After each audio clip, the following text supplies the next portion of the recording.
My honourable friend raises the question of parliamentary scrutiny. I have been clear, as have senior ministers, that we will ensure that Parliament has every opportunity to provide that scrutiny on this issue as we go through this process. But I recognise I set out that bold plan for a global Britain last week, and I recognise there is an appetite in this House to see that plan set out in a white paper. My honourable friend's question, the question from my honourable friend, the member from Broxtowe, last week, in the same vein, and I can confirm to the House that our plan will be set out in a white paper published in this House.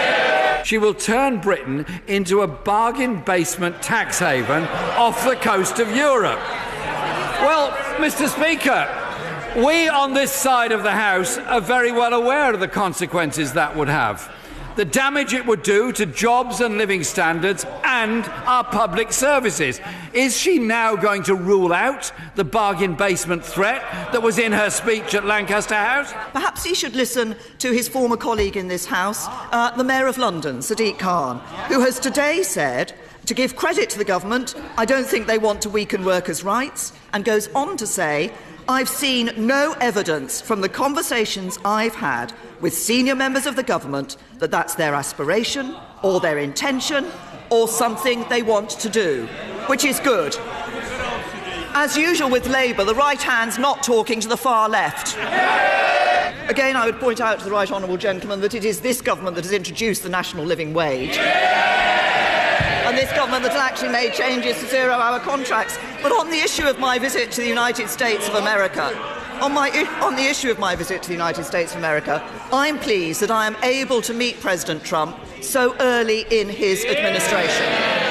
That is a sign of the strength of the special relationship between the United Kingdom and the United States of America, a special relationship on which he and I intend to build. But can I also say to the Leader of the Opposition, I am not afraid to speak frankly to a President of the United States.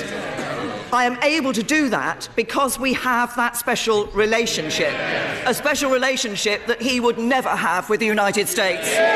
Article 50 wasn't about a court judgment against this government.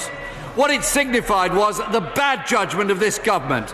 The bad judgment of prioritising corporate tax cuts over investment in national health and social care. The bad judgment of threatening European partners whilst offering a blank cheque to President Trump. But the right honourable gentleman wants to talk about Brexit. I have to say to him, he's the leader of the party. He can't even agree with his shadow chancellor about Brexit. The Shadow Chancellor can't agree with the Shadow Brexit Secretary. The Shadow Brexit Secretary disagrees with the Shadow Home Secretary. And the Shadow Home Secretary has to ring up the leader and tell him to change his mind. He talks about us standing up for Britain. They can't speak for themselves. They'll never speak for Britain.